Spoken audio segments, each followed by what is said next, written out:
Good morning. Welcome to the trade setup right here on BloombergQuint Live. I'm Neeraj Shah. And if you look at the markets, they may not provide as much cheer, unfortunately, today.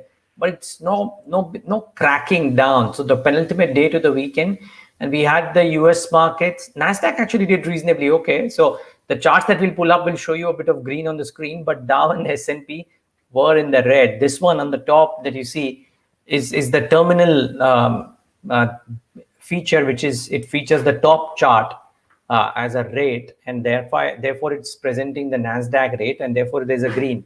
Otherwise there was red on the screen, so keep that at the back of your mind. So the US markets a bit iffy, and there is this virus spread and the demand issue, right? So if you look at the demand issues, frankly, it's spreading across and it's having an impact. So because this virus is spreading in China, something that we spoke about yesterday, and I was telling you about the possibilities of oil demand getting impacted. Now there's this thing that it's actually happening, right? There's a key WTI spread which has shrunk.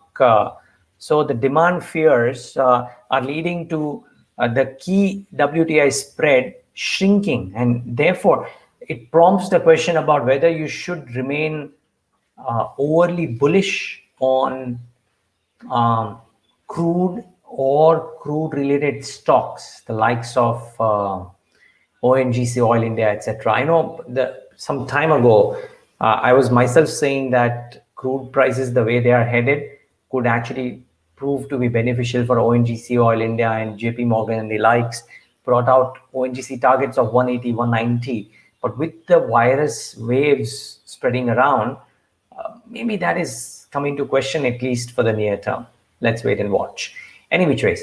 What about Asia? What about SGX Nifty? Should come up on your screen next. SGX Nifty indicating a start, which is maybe 0.25% in the green. So in and around. Actually, sorry. That's the Robinhood stock price. Excuse me. Can we go to that? Sorry. Excuse me. I apologize to my producer, Virat. I got a bit confused. Yeah, I did want to bring out Robinhood out here. Look at the surge out there in that stock. So anything that you write off may not necessarily get written off. So keep that at the back of your mind. I mean, when it debuted, it didn't have too much of a gain. But since then, Robinhood has really set the stage on fire. Yesterday was a big bang bazooka move for Robinhood. So pretty interesting going really for this one. Okay, now that aside, what else is in focus? 2 or 3 things. One, SGX Nifty should come up on your screen next, and it will show a mildish behavior today. The last time I checked, it was marginally in the red. Now it is marginally in the green as well. So interesting moves there for the SGX Nifty as well. Let's wait and watch how this shapes up going ahead.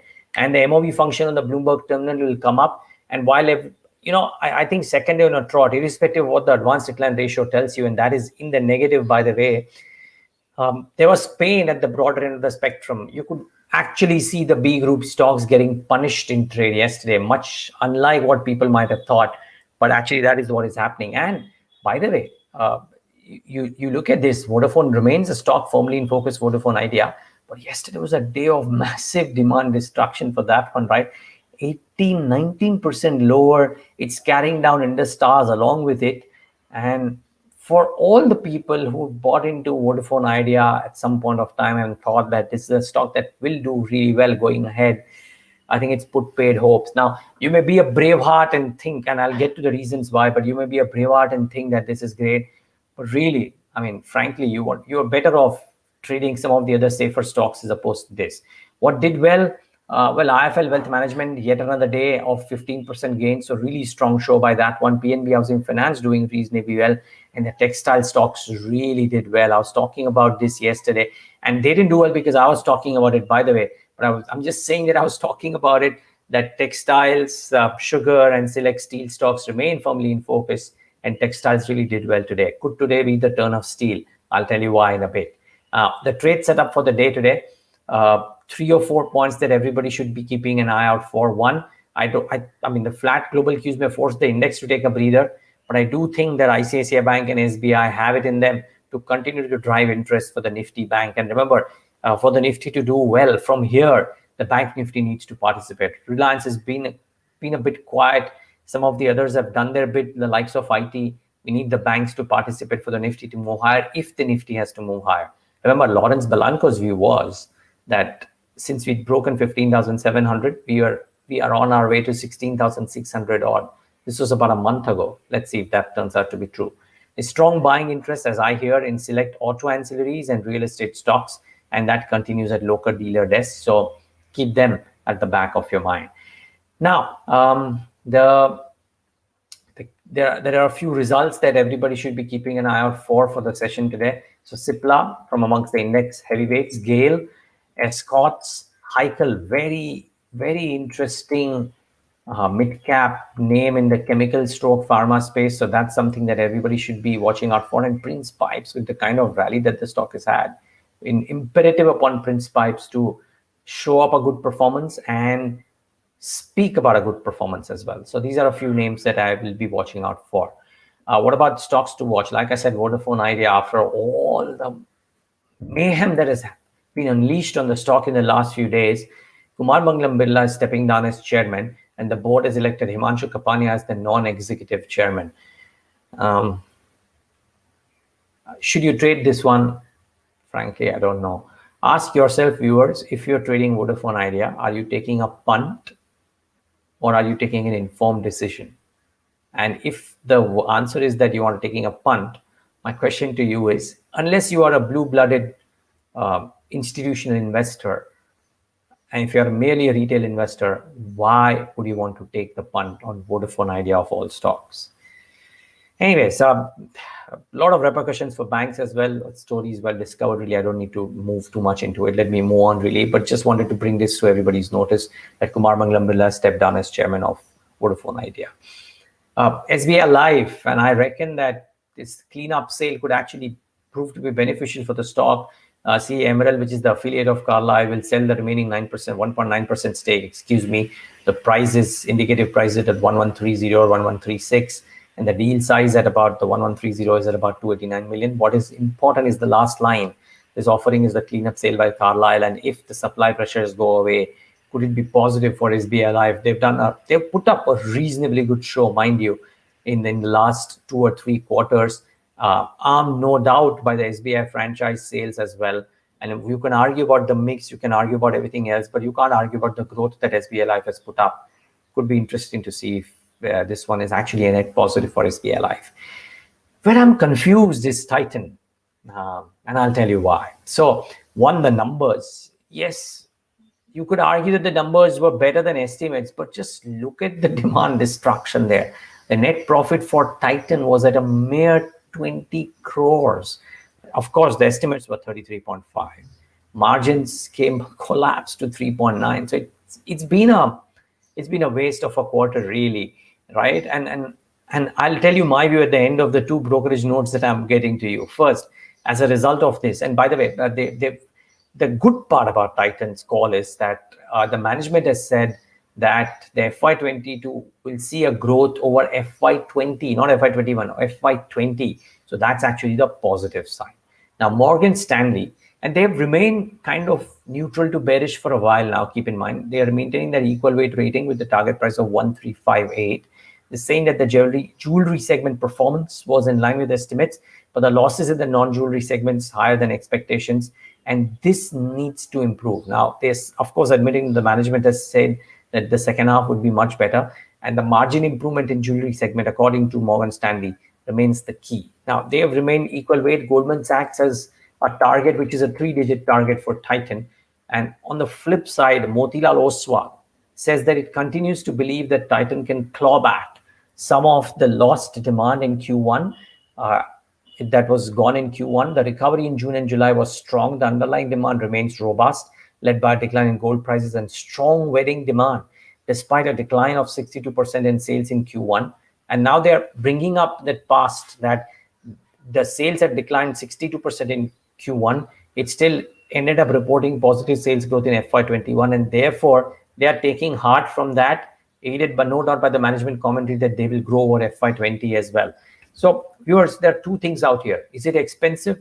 Yes, it is. Is it talking of growth over FY20 levels?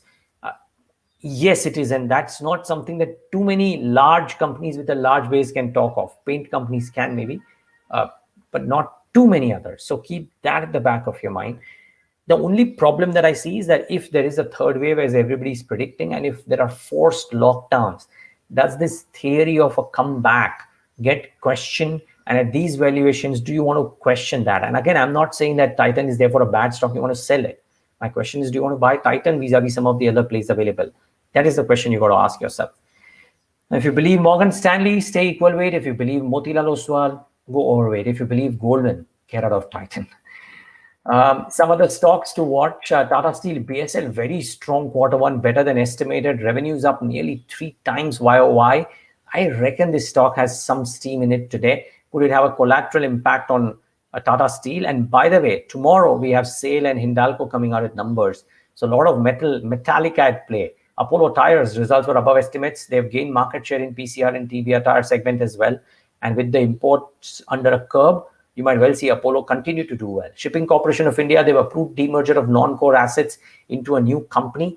And MMTC, well, apparently they'll need to make some significant provisions in their P&Ls for the SC verdict in the Anglo-American case, which seems to have gone against them. Let's see. So that is something that might not work out well for MMTC. So keep that at the back of your mind. By the way, since you're on the topic of mid caps and small caps, 2 names which I've missed, I've not pointed out here, but Bharat Bijli and Cosmo Films, both of which seem to come out with a pretty good set of numbers. So you might want to watch out for those two. If they react positively, you know why they're doing that. Now, Hindalco, Novelis Q1 was better than expectations. And in the con call, they've said that the net debt to TTM adjusted EBITDA ratio now stands at 2.5 times versus 3.8 times YOY, and which is pretty spectacular, right? The net debt has continued to fall off. The company is guided for a full year FY22 adjusted EBITDA per ton at $500 versus 570 currently. So everybody's talking about this being a peak and then it just completely coming off for metal companies. Look at this.